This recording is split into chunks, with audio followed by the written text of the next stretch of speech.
GamerCon, Ireland's largest ever gaming event, has just been announced, and it's not one to be missed.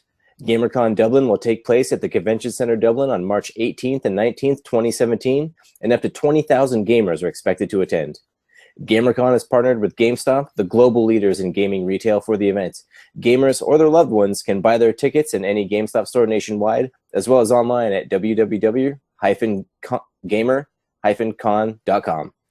Sony, Microsoft, Alienware, Razer, Creative will all participate together with Red Bull to make this the most incredible gaming event that's ever seen in Ireland. Guests can expect access to a huge range of games with over 800 gaming positions in the gamer zone alone. There'll also be a virtual reality experience with PlayStation VR, mobile gaming, console gaming, access to the latest PC gaming hardware from Alienware, and now the signature luminous green gaming peripherals from Razer, as well as headsets and creative innovations from Sound Blaster X Pro gaming range. GameStop will also provide gamers with a full selection of gaming titles and merchandise in the GameStop merch market. If that's not enough, GamerCon will bring some of the biggest global gaming stars from the YouTube to the event, with heavyweights such as Jerome ASF, Uber Danger, and AR12 Gaming, as well as Little Kelly, and Mindvengers for the younger gamers. GamerCon takes place at the Convention Centre Dublin on March 18th and 19th, 2017 from 9:30 a.m. to 6:30 p.m. General admission costs €25 and family passes cost €80. For additional ticket options and further detail on pricing, go to www.gamer-con.com. And now for the show. What's up, everybody? You're in another episode of the Alpha Zone Gaming podcast. Ronan, we haven't done this for a while. I'm rusty. I'm your host, as always, Sean Malloy. I'm with the man from the Emerald Isle himself, Ronan Fox. What's happening, people? How you all doing? Yeah, how's it going, people? Bro, how are you, buddy? I'm good. I'm training really hard at the moment. I'm kind of tired. You can see my black eyes and it's. I wish it was from playing too much video games, but it's working hard like yourself and just kind of training hard and playing some video games. So we'll definitely get on to that anyway. Yeah. As you can see, it's another Fireside Chat episode of the Alpha Zone Gaming Podcast, so I can start it off in a very low voice like this. But Mr. Kent Kingsford himself is out working, allegedly, because he has to buy a new house, or he bought a new house, or something happened with his house. So congratulations, Kent, for owning your own home when you come back and watch the episode. So good on you for that. Ronan's black eyes from training and working. I'm tired from grad school and working, but we decided to put an episode together because we haven't talked or haven't recorded in a while. There's a lot of stuff happening. New games getting released and announced, and there's Resident Evil 7, there's Gravity Rush 2, there's Yakuza 0. There's all these new games coming out today, so we figured what a better day than to put together a show for everyone and just have a little one-on-one chat and talk about some stuff that's come up. But yeah, as always, we start the program with what we're playing. Ronan, before the show, we discussed you're playing a lot more than I have. So I'm going to let you kick it off and just go through some of the stuff you've been messing around with, man. Yeah, so two games that I've been kind of rocking back and forth are from the same series, Final Fantasy 15 and Final Fantasy 9. The reason why I'm playing the JRPGs, especially 9, is I said in the last show that I got a Vita, and I think it's just the perfect platform for JRPGs. Or kind of role-playing games, certain ones, like especially turn-based, where you can kind of go into your stats and you can look, and if I have, say, 15 minutes to spare, it's not a case of turning on the TV and turning on the PlayStation and getting comfortable. It's just pick up the handheld, blast in for a 15-minute game and put it back down, put it to sleep, and it's like you're saving the game without turning it off. And you turn the sleep button on top, right? Yeah, just hit that and plug it into the charger. I mean, the battery life is pretty good as far as I can tell. The screen is beautiful. Like, it's nearly, because the screen is so beautiful, it's like playing on a large screen. Everything is so crisp. Yeah. So yeah, I went and I had a chat with you about which Final Fantasy to go with. Oh yeah. Yeah. So I was kind of thinking from, say, 6 to 9 were the one I was going to choose one of those, and I remember 9 always being my favorite for its charm, for the difficulty level is just right. The story is amazing. I think the characters don't get enough. I agree. Like against Cloud and Squall, I think Zidane is a really good character. He's bold, he's mischievous, and it's kind of nice to see that kind of teenage messer in a Final Fantasy game, except you're kind of broody teenager that's always angry. Yeah, I was gonna say the same thing. It's like with Cloud and Squall, you're coming out of like two like quote unquote like macho guys. Like I have this huge ass sword and a gun blade, and then Yeah, from 7, 8, and then you go to 9, and you go to a much more like you use the perfect word for it is like mischievous character. It's he's into a character that's like has fun interacting with his friends. There's not this big heavy like load on him the entire time like with Squall and Cloud. So no, I can't agree with you more. That's why I find 9 is probably one of my favorites in the series, because it's so charming coming off of two just so heavy games. yeah, and I think like a lot of the other characters are, they're really, really good, really well developed. I call him Vivi. I know other people are going to say it's Vivi or it's Vivi or whatever they Yeah. want to call it, but I call him Vivi. I love his design. I think his design kind of, when you think of Final Fantasy 9, you always think of that kind of black mage design. Yeah. And it's something Big that, hat. Yeah. yeah, big hat, kind of, his face is dark, his eyes are, Yeah. are yellow. And he's got so much power as the kind of story progresses, but he's very shy and he's afraid to use it. And I think the characters are very deep in 9. And they don't get enough credit, if you ask me. Moving on to 15. I'm gonna say the things that I like about 15. 15, the gameplay is phenomenal. I think the Right. gameplay grows on you as you progress. At the start, you kind of you're don't it's kind of deep in a way that I had to go and look at tutorials, because I felt like when I was is it Warp Drive or Warp Flash or whatever that Yeah. move is, Yeah. I felt when I was doing that I kept getting hit and all my energy was gone. I was like, what am I doing wrong? So I went in and I looked at a few tutorials, and it's basically like defend 90% of the time Yeah. and attack when there's an opening. And like I don't really like comparing the two, but that's kind of what you do in a Dark Souls game. It's you look for Sure. the opening and you kind of you get in on the opening and then you back out. And the defend button, what I'm after doing is I changed it to, and this is kind of a recommendation for anyone that's having trouble with the combat in Final Fantasy 15, is I changed it to custom tree, I believe. So you've got your lock on is L1, your defend is L2. So I'm just holding them all the time. Yeah. Okay. So you're dodging, you're weaving, you're dodging, you're weaving. And then when I want to attack, I just hold R2 and he'll attack, and then back into holding these two. And I think circle is your teammate stuff, Okay. and square is your items. And I think like doing it that way, I feel it's just a lot more intuitive, or something about it that I just feel like I've got a grasp of it more than I did with the original controls. I'm trying to think like, so the original controls, it's circle to attack, right? You hold circle to attack. Yeah, it's circle to attack and I think square to defend. Right. And that's like, I remember having to switch back and forth on my thumb, like left and right. And that's why towards the end of the game, I was just getting my ass kicked left and right, because I would go in, I'd see an opening, start attacking with circle right away, and then realizing I was just getting pummeled from a different side by not holding square. And so I feel like I would only have to hold two. So the way you're grasping with like two trigger makes sense, man. It's really smart. I never thought of that. And that was just a YouTube video that I looked at. I can't remember the guy's name, but I'll plug it on the next show. He just said that he prefers that way. And I said, okay, I'll give it a go.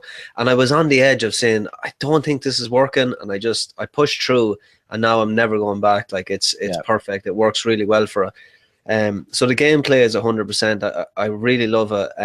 I think some of the spectacle moments in the game are next to none. I mean, a lot of the summons and the titans are just mind blowing. I love the way. Sorry, the game's been out for a while, so that, I mean, like, you're rolling into spoiler territory. But for the most part, the game, for the longest time, I was in awe of the environment. Right, like the environment was really good. Like the gameplay hook got into me. But I was waiting for one of those like huge Final Fantasy moments. Yeah, and not until you went to like the Venice town across the water then you had the gigantic water battle with the Titan, and I was just blown away. I was like, I don't know how this game is running, man, because it's like it's so intense. You're constantly just warp striking from like edge to edge. You have everything going on in the background. You're waiting for your moves, and like everything started clicking in my head now. And then as the game progresses, you get more and more of those like big moments, and I think it's great, superb. The problem that I'm having with the game is I love the story, I love, you know, the plot, but I just don't like the way it's put on the screen in front of you. A lot of stuff it's kind of happens and you're like, hold on a second, is he bad or is he good? Like a lot of it's a mystery nearly, and you have to go and you have to do a deep dive into, you know, a wiki to find out, is this character good, is he bad? And like maybe it'll all wrap up at the end like you said, but I just think that the pacing is a slight problem. I don't mind the fact that it kind of brings you down a corridor towards the later half of the game. I think you needed that. I think a lot of people gave, you know, kind of complained about that, but I actually find it fun. I think it's more like the earlier half of the game, it's kind of like do what you want, you know, go explore. And then when you want to push down this corridor story-driven game, it's there for you. I really wish the story was better told, because they have something really spectacular here, but it falls slightly short with the story. Yeah, I'll agree. I think I'm one of those people that didn't understand. I understood why I was in the corridors. What I didn't understand is like why the process became repetitive over and over again. It was Ghoul come towards you, hide in the closet, or fight him, or use the ring or the life drain, or like one of the powers you have. And so once you're going through, I was like, okay, so I did it once, did it a second time. I'm like, okay, so this has got to be, and it keeps going on. I think most people are turned off because those chapters are so long. Like those are the longest chapters of the game, is just going through corridor stuff. I hope, like, if I got to that place, like, I tell you where I am. I'm just after finishing my train ride, and I'm into the, you know, the huge fortress at supposedly at the end of the game where your friend is. That's all I'll really give away there. But like, does it get more corridory as far as kind of after the train? Yeah, when people say corridor, it's literally you're in a corridor for like a long period of time, like chapters 13 or 14, and the base you're coming up on, you infiltrate it. And I'm going to tell you like what happens, because there's actually some really, really good like story plot twists that are coming up that you might take a step back and you're like, oh, so this entire thing of not knowing what was going on, this actually set up this, and you kind of like, okay, this was cool. But these next chapters 13 and 14, they're long chapters, and so I want to say 13 or 14, maybe it took me 2.5, 3 hours to complete just by itself. And so they're long chunks because now you're getting into like story detail. But the one thing that you're mentioning is, because the story's kind of all over the place, the one thing I can tell you 100% is like they just like laser focus in on the story for this last part. Okay. And so you get it, and so the story starts making sense the more and more you play. So next show, when you finish it, hopefully when you finish it all up, I want to hear like what you think about that stuff, because it's super divisive whether they like it or not. But that's the thing about Final Fantasy, isn't it? Like if you're a Final Fantasy fan, it doesn't mean that you're a Final Fantasy 7 fan. You could love Final Fantasy 10. You could love 12. Like, that's the amazing thing about Final Fantasy. I think I've said it before that, you know, 15 is a spectacular game. And if you have, you know, the interest to go and look for the plot without it being shown to you in the game, the plot is there for you to find out. And like the worlds that they create are so deep, so, you know, it's so diverse whether you like it or not. I've always loved I love 9 with its charm, but I also love 12, and 12 kind of reminds me of this game. It's kind of, you know, there's a sense of an evil empire trying to take over the world and destroy the world, and I kind of like the way they do that. But look, I'm not finished the game yet, so I don't want to give my full review on it, but I'll be back and let you know how I get on at the end.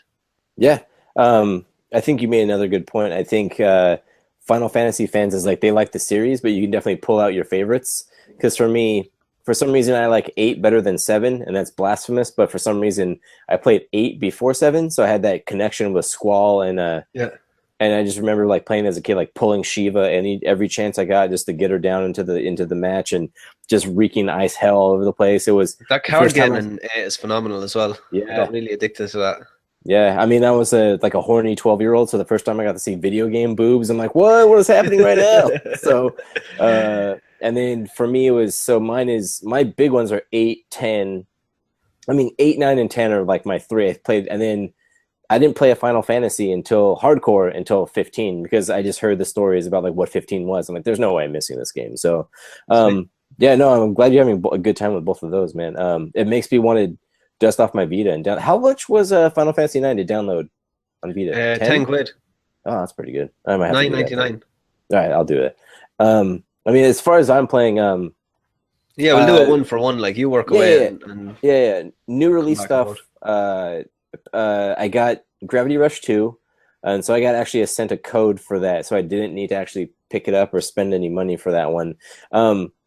It's more Gravity Rush. Like I knew you played the first one, so it's using your gravity powers around and picking up pink gems. And I started playing it on Friday when I received the game because it had a weird Thursday, Friday release, which I don't know why they did that. But I was going around picking up the pink gems, getting my powers up, and then I was like, yep, I'm feeling this. I like this. Like I forgot how much I like Gravity Rush. And then you start going through the missions. And the one thing I'll say about the first game is the missions are very basic. It was a lot of fetch quests. It was a lot of go and fight, clear out these 50 enemies.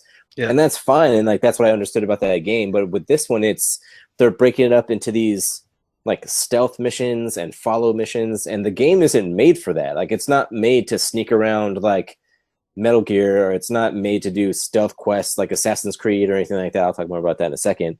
Okay. So it's very clunky, and so I have this urge not to go back, and so I don't know. Like I don't know if I'm going to keep playing it or not, because there's one mission I was doing recently. I think this morning was I'm following a transaction between two characters as they make a deal for a cargo goods.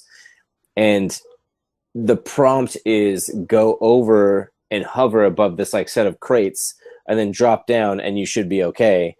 But it's not the case. It's you drop down and get spotted every single time. And I don't know what I'm doing wrong. And so I have to go look up YouTube stuff to figure out if anyone's having the same problem. Do I have a glitch? Do I have something going on? But it turned me off so much, right? It's like I killed off the PlayStation. I'm like, you know what? I'm just going to like watch TV for 30 minutes in the morning. So if you like Gravity Rush, it's definitely more Gravity Rush, but these side missions are such a pain in the ass to do. So we don't know if I'm going to go back to that one. But you've also been playing a lot of stuff that was the PlayStation Plus games for the last one. So give me some quick hits on those downloadable games, because I haven't got to mess around with any yet. So the two of them are absolutely phenomenal as far as like free games. You know, the PS Plus games can be diverse as well. They can be, you know, people love them, people hate them because they're indie games. But I'll go with Titan Souls first. Titan Souls is, if you have any connection with Shadow of the Colossus, it is basically an indie Shadow of the Colossus. It's the same, you know, boss rush, right? Yeah, I'll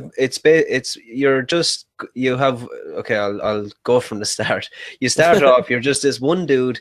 You've got one arrow and a bow, and your goal is to hit the boss in his heart. Now the heart might be enclosed in a case. The case might only open for 1 second, and you have to time your arrow perfectly. There's a really kind of nice feeling when you hit a perfect shot, and you know you get the boss is dead, and you gain his power, it seems. I'm not 100% sure what the story is behind the game, but it's a very kind of skill-based game. It's really good. The atmosphere I like as well. It's very kind of, you know, gloomy adventure, and there's different doors that you can go through. If you can't complete this boss, you can move on to another boss, try and take him out, then come back and maybe get the boss that you couldn't defeat earlier. It's difficult at the best of times, but I think people will really enjoy it if they do like that sort of game. I'm trying to think of the game that came out. Was it Towerfall? Yeah. Yeah, so it's kind of on the same vein. Yeah, exactly. So it's on the same vein gameplay as that with your bow and arrow. It's very similar, even graphic and art style. It's that pixelated graphics. But the way you use your bow is very similar. So definitely check it out. I mean, it's free, and it was a game that I was crazy to actually play, but never got around to it and gave it a go, and it's exactly what I thought it would be. Cool.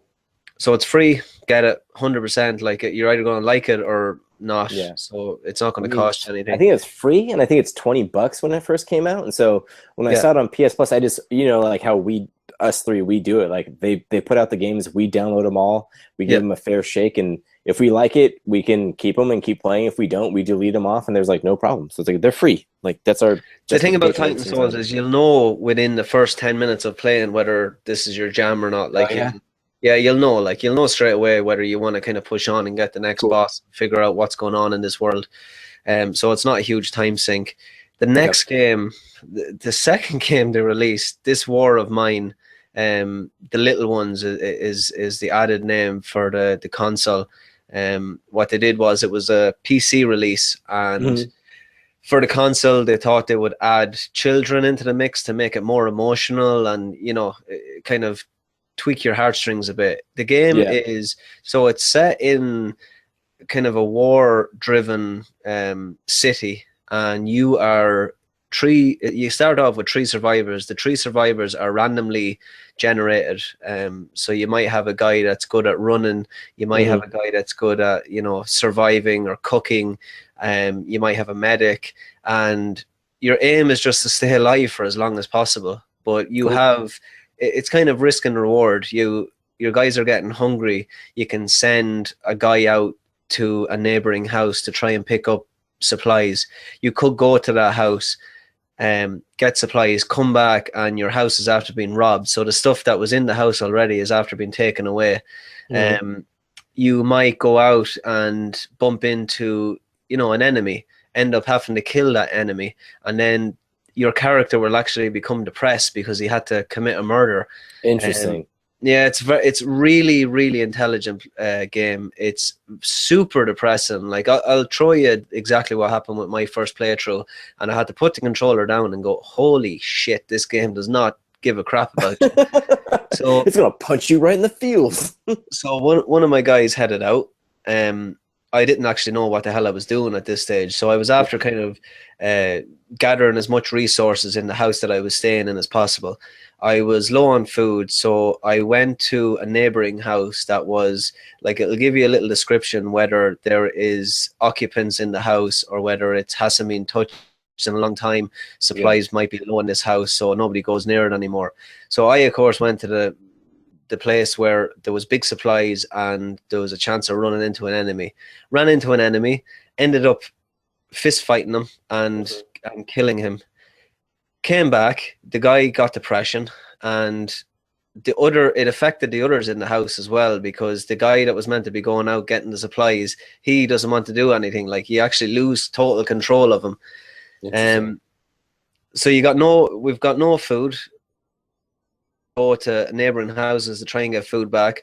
I go out with the girl just to risk it, and I come back with, and the dude that was after committing murder is hanging from the rafters, and you're just it comes up saying that he couldn't take it anymore. You came back to find him in his room, you know, hanging out with the ceiling, and you're just like, whoa. What's the play style, Ronan? Is it side scroller? What is it? It's kind of a mixture of it's side scrolling with ration management. Okay. You know, it's kind of like you'll get to grips with it straight away. You'll know that. Let me see, what's a good description of how the game is. You have to kind of build a cooker to be able to cook raw food. You have to. One of the first things it tells you to do is create beds for your occupants, so they have a place to stay. If they don't have beds, they sleep on the floor, and then they'll start getting traits like very tired. If they're not hungry, you'll see very hungry, and then they'll change what you can actually do with them. And then it's kind of like you're trying to survive the most days. I think the most days is 40. But I have got like the 17, and I thought I was, you know, after doing that, they were just finished. Like, I was like, how do people clear this game? Yeah. But it's a real management game. You have to kind of, you know, there's risk and reward. You can find weapons where obviously you don't have to shoot anyone. If you have no bullets, you can pretend that there's bullets in it. Like, it's really deep, and I think, you know, on the lines of maybe Don't Starve. that type of kind of ration management is kind of probably a good comparison, but it is way darker and way more depressing. And No, anyone that like hasn't played it, definitely check it out. yeah, I'm writing both of these down because I'm sure I have Titan Souls downloaded, but I don't think I downloaded the other ones. I had no idea like what the hell it was.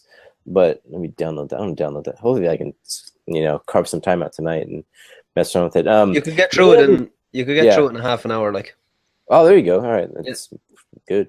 The only other thing the only other thing because it's like 3 games in one package was I've been messing around with the Ezio collection. It was after holidays, I had so much like PlayStation credit on my account that I just need something to play. And it was this like weird 2-week period where I finished Final Fantasy, and I had nothing to play. I wanted to like, pop some trophies and just like go back. And so the Ezio collection was, I think, on sale for $37. And so picked that up. So I figured, like 16 quid a game for like over the course. And these are full scale games. And so picked that up, went through Assassin's Creed 2. I forgot how much I like Assassin's Creed 2. They polish up the frame rate. It runs 60 frames across the board. It's silky smooth. It's really interesting to see this evolution from 2 to Brotherhood to Revelations at the end, bringing in your other assassins to help you out. You could see playing them back to back to back. You can definitely see how the developers figured out the different mechanics they wanted to include in the game. And I think playing 3 sequels like that together, they improved the wall running, they improved the fast traversal, they improved the inventory system, they improved the targeting. And so that was really cool playing them in just ongoing like back to back. I started Revelations before I picked up Gravity Rush, and so I think I'm going to go back to that because I really want to. I forget how that series concludes. I know because you're playing as Ezio, but Altair comes in somewhere. I forget where he comes in from the original assassin. Trying to figure out any other notes. Have you watched the movie yet? I did see the movie. How did you find it? People have a bunch of problems with that movie. Like it's dumb, and I think it's okay, man. I think if you need like 2 hours on the couch on a Friday night and it's like $5 for a rental, it's a good action movie. It doesn't take itself seriously, and I think Michael Fassbender is really good in the movie. The action is class, man. It's so good. It feels like an Assassin's Creed. Like it feels like it should, which is important because so many so many video game movies mess that up. But no, I stray away from the core kind of element like Hitman and they just like this go away from it. It's just no, this is just scaling up walls and stabbing people with hidden blades. And I'm trying to figure out if I have any other notes for the game. Playing these 3 back to back is really this like harkening back to like when Assassin's Creed was simpler. There's so many different mechanics in newer games that you're like, holy shit, like how many like different bomb pouches and types of blades do I need? And this is just, you have a blade, a sword, poison, and like a smoke bomb, and like that's it. And you have to make your way. So it's really smart how they did that. So yeah, mechanics a lot simpler, but with that is the one thing you do appreciate for like newer Assassin's Creed games, how traversal works.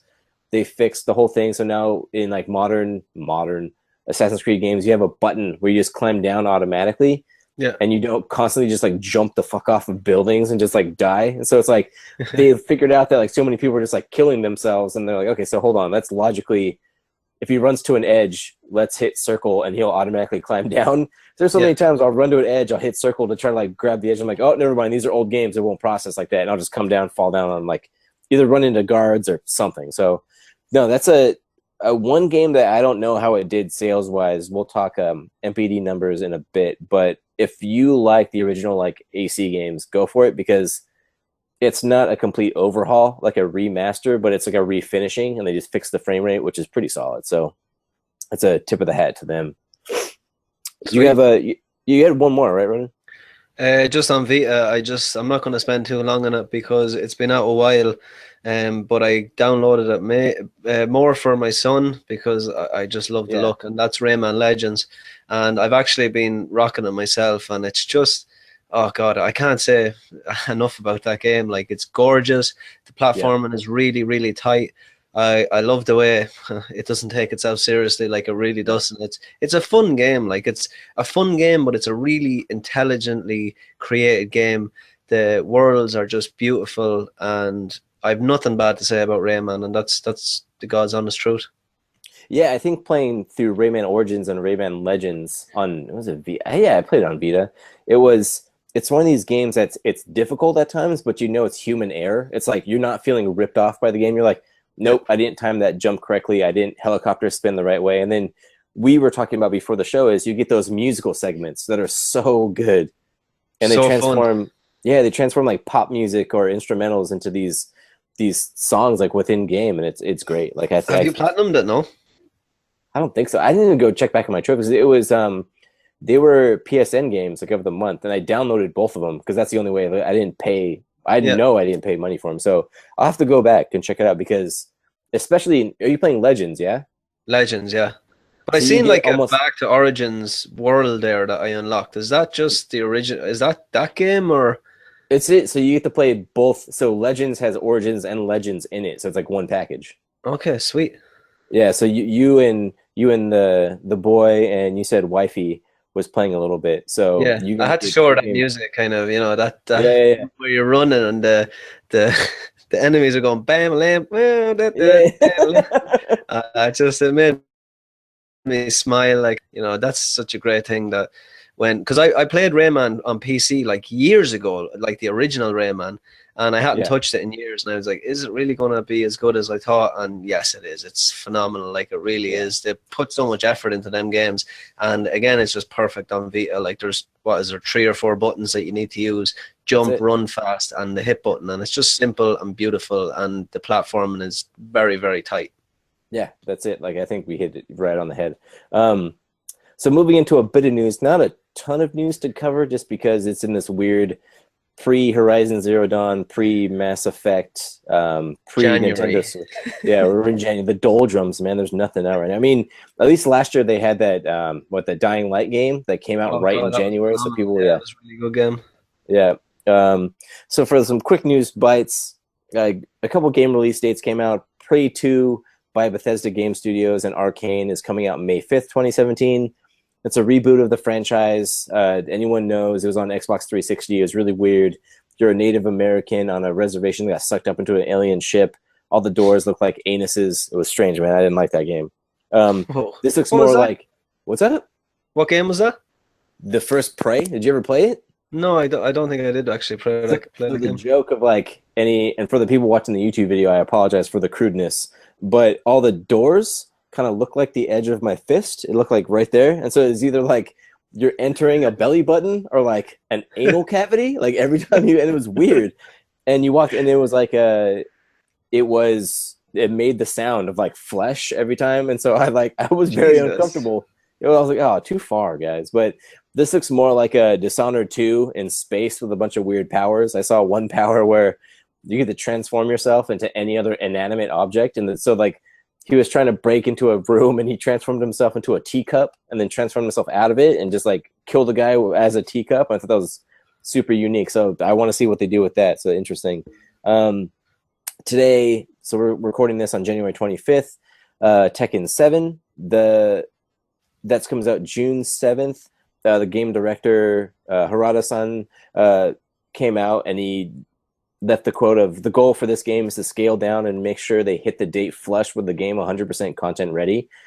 It's among the same team that worked on Street Fighter V, so they know they need to create a whole package in one release, and you can't splinter this crap out anymore because people got pissed. Yeah.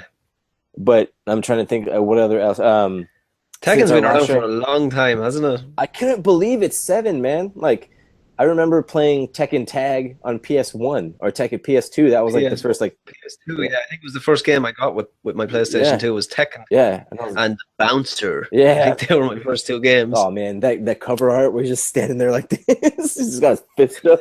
Like, watch out for this guy. It was that and Fantavision. So, man, the big one is Mass Effect Andromeda got a release date of March 28th. There's like, yeah, Soon. super soon. And so it was.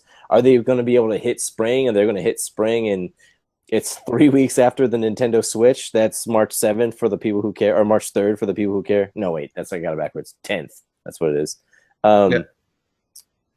And so I think starting with Horizon at the end of February, you have Horizon, Switch, Mass Effect, Persona 5, Prey 2. And so for this idea of games were like weren't released in the spring, it was really the fall. They're blowing that notion out the door, man. Like now you're getting these huge AAA quality games in spring, and I think that's awesome. Like it just works out better for us. Kudos to Dying Light for starting that trend. I know, really, man. It's like, oh, you can release a AAA like in spring and winter, and people will buy it. Shocking. So which one are you going to get? If you were to choose only one of say the Switch, Mass Effect or Horizon, which one are you going for? Oh man, you know what? If I had to choose one, it'd probably be Mass Effect because I know you sink hundreds of hours into that game and you don't have to see it all. Horizon, it's finite, so they're saying like between like 20 and 30 hours for that. I won't lie, like they did the Switch presentation and I was on Amazon's website. I'm like, oh, I want to know if I can actually like get a pre-order in just to see like what happens, and I was able to get one. Like, I don't know what the hell I'm going to do with it, but it was like, I think through a 300 pounds or 300 euro over you guys, right? Yeah. And so I saw it and I was like, oh, let me see. And so I'll play it, and if I like it, cool. If not, I can give it to the godson, and he loves Nintendo stuff. And regardless, I can have it set up for when he comes over and plays. And so small man can play, and so that'll work. I don't know any games he can play because I think that launch lineup is 5 games deep, which is embarrassing. It's really Zelda, bad. is that one of them? Yeah. It's Zelda, that 1-2 Breath of the Wild. Oh yeah, and then that game looks great, but we'll see. It looks pretty sweet. Yeah, it looks pretty good. Next piece of news. Was it earlier this week? Last week, the NPD, the sales numbers for the year, came out. Not surprising, PlayStation 4 and that body. So it's the PlayStation 4, the PlayStation 4 Slim, and the PlayStation 4 Pro were the best-selling consoles of 2016, as well as being the best-selling console in the last 2 months in a row. So November and December, they won that. Xbox had won it 4 months before. And so Xbox was on this uptick until Christmas started, and then just got hammered again. So we'll see. Scorpio's on the horizon, so we'll see what happens. The best-selling games of the year in order: Call of Duty Infinite Warfare, Battlefield 1, Tom Clancy's The Division, NBA 2K17, Madden 17, Grand Theft Auto 5. Nice. Yeah, Overwatch, Black Ops 3, FIFA, and then even though Final Fantasy came out the very end of like that last week of November, it charted as one of the top 10. Yeah. So that's awesome. Yeah, I think that's awesome. I mean, good for them. It's awesome after a game like being in development for 10 years and to actually chart and do as well as it is. Like, yeah, Last Guardian. What's up with this? Yeah, Last Guardian though has always been a kind of a neat. Well, not the Last Guardian, but Shadow of the Colossus was never a huge seller. Yeah, that's why I think I can think both Eco and Shadow of the Colossus. For some reason, people think those games are a lot bigger than they were. Yeah, and they weren't. They were like small niche art games, which is cool. I mean, The Last Guardian, when it drops down to $20, 20 quid or whatever, I might pick it up and have a go with it, but no need now. So, and then the other piece of news we have for the week is yesterday, Playdead Studios, coming off of the incredible release and reception of Inside, is already teasing its next game, which is that turnaround's insane. The official Twitter account stated, "Thanks for your warm reception of Inside. Since release, Playdead founder Arndt Jensen and the team have been working on the next adventure from Playdead Studios."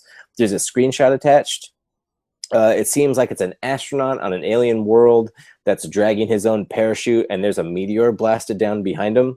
But it's that usual, it's that usual gray and black color scape with color popping in the background, which it looks cool, man. I mean, I loved Limbo. I loved Inside. There's no doubt it'll get a purchase from me. But if Inside took 4 years to make, we're not looking at this game until PlayStation 5, possibly. So I don't know. But yeah, I mean, that's like we said, is thin news week for the show. But with that, we're able to discuss a super nerdy thing that was released, not gaming related, and a part of me, we'll have to get Kent's opinion on it next show because he's the one that's always has the Star Wars posters in the background. But yesterday, so January 24th, the Star Wars account and all the press and the world was it was revealed that Episode 8 is going to be called The Last Jedi. And I personally started coming up with a bunch of weird theories and ideas for it, and I was like, what the hell does this even mean? So Ronan, I want you to tell me what the hell is The Last Jedi and what's the Ronan prediction for this movie. I First of all, the name, I think it's beautifully simple. Yeah, Like, is it talking about Luke? Is it talking about Ray? Like, who knows? Like, is Luke gonna die? Do you know what I mean? Is Ray gonna yeah, be the last one left after Luke passes the training on? yeah, Um, is it just the Last Jedi because Ray is actually not a Jedi yet? That they're yeah, actually just talking about Luke. Um, I don't know. Like, I'm super stoked for that film. Mark Hamill is just an absolute genius, and just to see him on the big screen is just gonna, it's gonna be worth going to the cinema to see that guy on the big screen alone. yeah, I love the way it's actually red. The outline of the Star Wars is actually red. It kind of gives a kind of a darker kind of look. yeah, Um, and I thought it was cool. Like, I loved how simple it was. It's not, Rise of the Galaxy of the Last like, it's just plain and simple. yeah, Mark Hamill said it himself. It's kind of like The Last Samurai. It's kind of, yeah, it's this kind of, mystery of what is it, and is it about Luke? Is it about Ray? So like, the mystery is there, and I think the name is after, a good name in a movie kind of raises questions yeah, about what's going to happen in the movie. It doesn't tell you the plot straight out.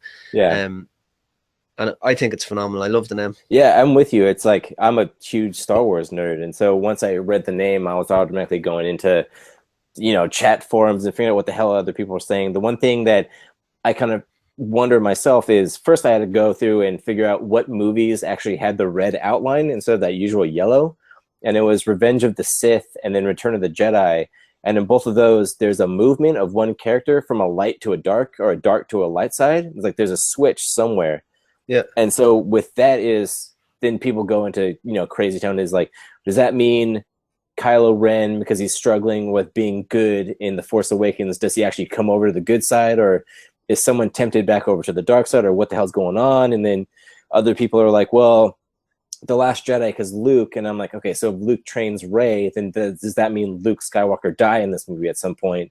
And then you Yeah. have the super nerdy people, which I am included because I dig into it, is they mention that Jedi is actually, it could be plural. Like you don't say Jedis, you just say Jedi. And so they're like, okay, so what if, That's fair. yeah, what if like The Last Jedi are like Kylo and Rey? And what's funny is like all this stuff is coming out, like this mystery around this movie, but the one thing I'm still intrigued about is like who the hell are Rey's parents? Because she's like, so, like still no one knows. It's like the big mystery of like where does Rey come from? So I don't know, man. So I can't wait for that film.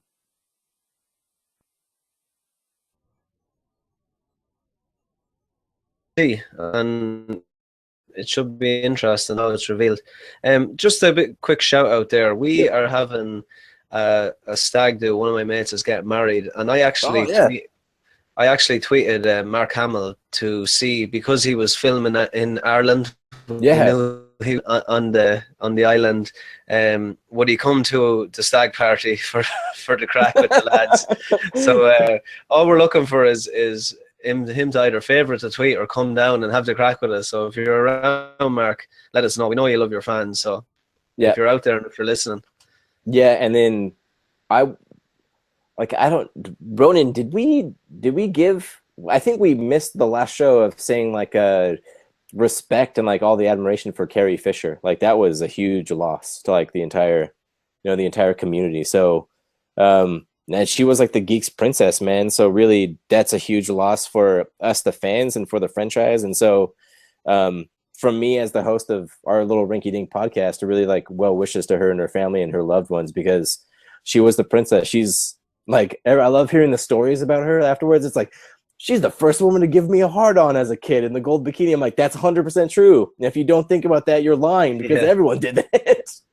And so, no, it's like the man, like rest in peace, because that was, About yeah, Carrie Fisher is that Heath Ledger, the fact that he, recorded the film, like shot a lot of yeah, the movie, and then we got to see him in the movie after he passed, and yeah, we're yeah, going to have the same feeling with Carrie Fisher. I think there's going to be, they need to obviously do it right, which I think they will, but they need to kind of, have a really, really massive tribute towards her in the movie.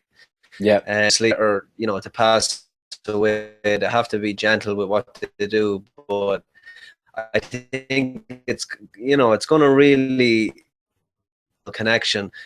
Yeah.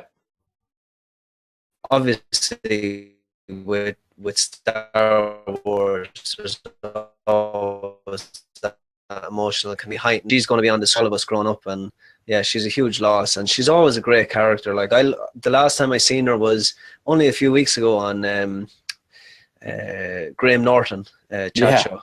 Yeah. And she's really fun, and she's kind of like she's just her own person, and she's a really good character. So she'll be missed, and I'm looking forward to seeing her in The Last Jedi. Yeah, we'll see her one more time at least, and so we don't know what after that.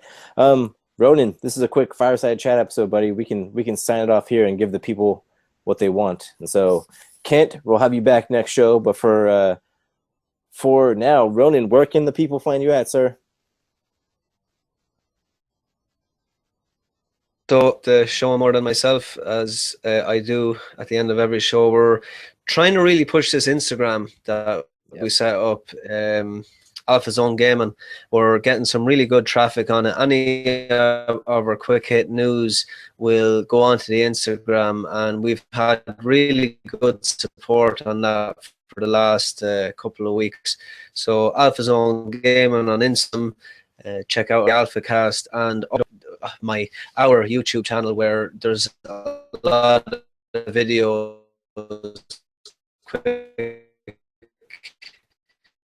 Yeah, it's the Alpha Zone on YouTube. And thanks again for listening. And yeah, it's been a bit weird without Ken, but I think we got through it okay. We got all right. We don't have the business mind in the corner, which is always missed. But yeah, we'll have him next time. Promise. We'll have next time, I promise. If you want to find me anywhere, I'm Adonai on PSN, ADONAI. Once again, as Ronan said, the Instagram page, really fun, like little endeavor we set up on Alpha Zone Gaming as always. Twitter, anything else, you can find me Sean_P_Malloy. I end every show the exact same way. We get together on whenever we can. We all live lives to talk games and talk about our passion for the industry and talk nerdy things and just enjoy each other's company. So if you're watching, if you're listening, your support doesn't go unnoticed, and we appreciate that. And for Ronan and myself, I've been your host for another episode of the Alpha Zone Gaming Podcast, and we are out.